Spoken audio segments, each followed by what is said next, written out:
Alright everyone, I am still actually a little bit sick yet again today. Like my throat is still a little scratchy and I just feel a little bit generally under the weather. Nothing serious, but it's sort of like before where it started off without a bang and then, for almost a week I felt sick. It's been a weird year for viruses and bacteria or some shit. We got to do a Trump State of the Union response. I was going to do this last night, but the State of the Union dragged on. I expected it to be fairly quick. I expected it to be like maybe 20 minutes and basically be like a stump speech. Trump knocked it out of the park. In my opinion, the State of the Union did pretty much everything that he needed to do. He made a more coherent case for the wall specifically, tied it in with morality, which I thought was smart. His attack on socialism was, as far as I'm concerned, was definitely the highlight of the night. He said America will never be run by socialism, I believe, or America will never be a socialist country. Then they zoomed in on Bernie Sanders. I wish they had also gotten footage of Alexandria Ocasio-Cortez at the time. I bet she scowled, despite the fact that she disowns the label socialist in favor of social democrats. Same thing, but it's socialism light. It's socialism, it's a step towards socialism like socialism is towards communism, really. But Bernie Sanders, he's sitting there. You can't imagine a more pissed off, grumpy old man look. Like, that should be on Wikipedia for, like, grumpy old man. There should be a picture from his reaction to that. He looks so defeated and despondent, and you can tell he looks somber. I think in part because he's probably not going to be running for the presidency, and if he does, he's so old he can't win. So he's got some problems. Then Trump actually managed and this is pandering. Don't get me wrong. I totally understand that this is pandering when he did it. But when he started sort of fluffing up women's rights, saying, "Oh, well, we've got more women in Congress than ever. Yeah, it's great," and stuff like that. He actually got a bunch of Democratic women who were all in, like, suffragette uniforms. They were all wearing white to celebrate women's suffrage. Perfect time for the State of the Union, by the way. He actually got them to stand up and cheer. One of them was raising the roof and, goofy shit like that. He actually got them to chant USA, USA with all the Republicans at the time. That was a unifying moment, very touching.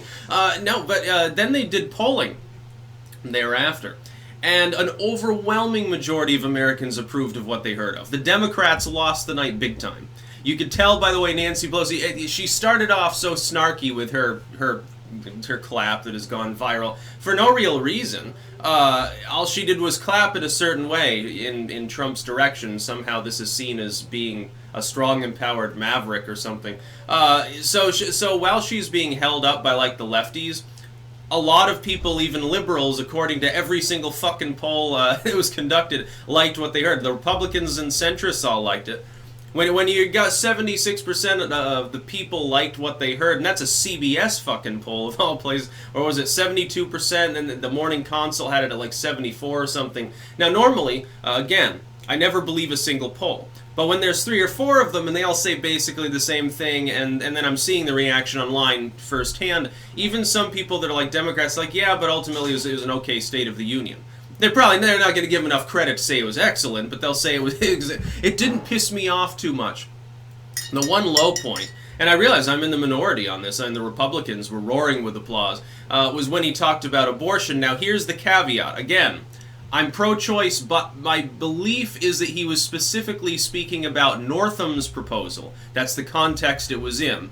That's going to get spun around, and people are going to say, well, he's going to attack Roe v. Wade. Look out, if he gets to replace Ginsburg, it'll be with an anti-abortionist and stuff like that. I don't think that. I've never thought Trump really gave a shit about the issue. But he saw his opportunity to tie it into Virginia and Northam, which is an active scandal. It's beginning to envelop their lieutenant governor. The Democrats are terrified about Virginia, and he took the opportunity. We'll see whether the media can spin it around in enough heads to actually aim that back at Trump. I think it's a tactically it's a risky move, but there's no guarantee that he necessarily loses on that. And then he talked about Syria and Afghanistan, and one other telling part of the night was he said, well, we're in the process of withdrawing from these stupid wars, basically. None of the generals were clapping. Everyone else, like even most of the Republicans were, but you can tell who's pro-war. He got more Democratic applause at times during that part of his speech than from his own side of the aisle. I thought that was rather funny. I wonder if there's any uniting feature. Could these people all be a bunch of fucking neocons that voted for Iraq? I think so. And then, did you see the fact-checking? like from the New York Times, right? They had live fact-checking throughout the whole fucking State of the Union. It's like, yeah, I'm going to pay attention to your Twitter feed when I could be watching the president give a pretty damn good speech. I'm going to pay attention to the New York Times, New York Slimes of all people.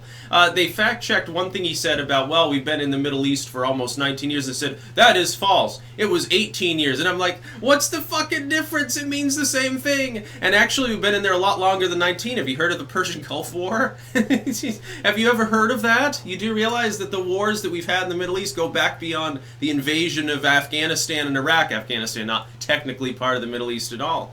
By the way, we've been dicking around there since the Eisenhower era. Don't get me started on these fucking stupid fact-checking. It's gotten to the point where the fact-checkers are false more often than the people they fact-check half the time. I think that's a little bit of a problem, but for some reason nobody wants to talk about it unless they happen to ideologically disagree with who's doing the fact-checking. You get right-wing fact-checking going on. There'd be a lot of stupid shit there, too. Overall, though, I would give this speech high marks. It accomplished what he needed. I was actually surprised that he didn't spend more time talking about border security. A lot of it he tied into, and immediately after, went into this, like, the drug trade sort of thing. That's actually sort of the winning side of the argument as far as trying to get some of the centrists aboard with specifically building a wall, is to tie the immigration debate into the drug war. Really with cartels and therefore, by extension, gang activity. He brought up the shooting that happened just the other day in New York, and the train station or whatever. MS-13 gang members shot a dude who I believe was intervening in a fight, actually, and gunned him down. I think killed him. Yeah, it's happening. New York City, not exactly on the border, but you know, you get the general point. And yes, there are cartel members that are coming in through the porous border. He spoke about that. He's like, hey, there's parts of the border that basically are completely unprotected. And all of these people agree. Every expert says that it'll work, that if we have a better barrier there, it's a good idea. It does something. It's better than doing jack shit, essentially. Pelosi's face, as predicted, dour throughout most of the speech. There was another optics win for Trump. Pelosi's reactions were immediately visible anytime that the camera was on Trump. And so you could see her shaking her head, mumbling to herself, and like rolling her eyes and shit when he's saying things that are demonstrably true. She's sitting there rolling her eyes, basically, when he's talking about anything under the sun with regards to immigration. She also clapped when he invoked the fact that socialism will never run the United States. That's important. He actually got some Democratic applause when he said that. Can you imagine what's going through Sanders and AOC's and these others' heads? And that shows the schism that I've been speaking of. The schism is Pelosi doesn't want socialism.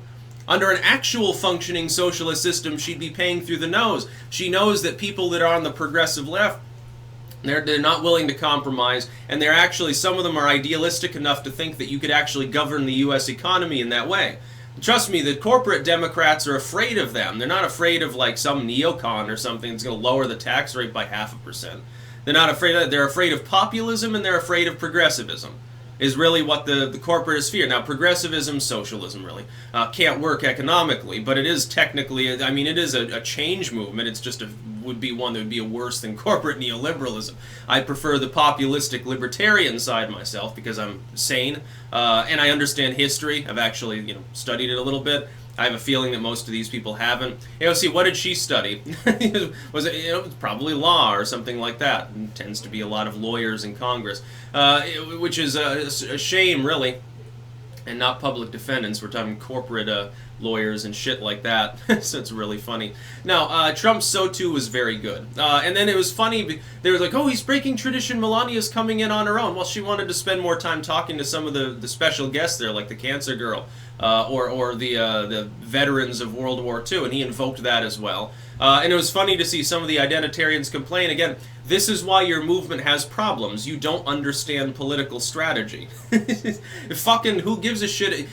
Politics is often more about presentation than about reality. The reality is constructed artificially because politics is an artificial construct generally anyway. When you're trying to get people to support something, you don't usually give them the whole truth. It's propaganda, really. It's how governing works. It's why I want to limit government as much as possible. A little bit goes a hell of a long way. It's always funny when people think a heavily centralized, ostensibly left-leaning government will actually work even in an identitarian system. It's quite interesting. Now Trump and David Duke, spurging out the other day, basically. It was really, really funny. It's like, he couldn't have picked a worse time. I think he expected the SOTU to be like Trump slurring his words and being boring, and then everyone beating up on him. So he's like, well, he's done. I'm going to jump ship now and go to Tulsi Gabbard, of all people, which is very funny. Ann Coulter basically doing the same thing. Quite interesting times there.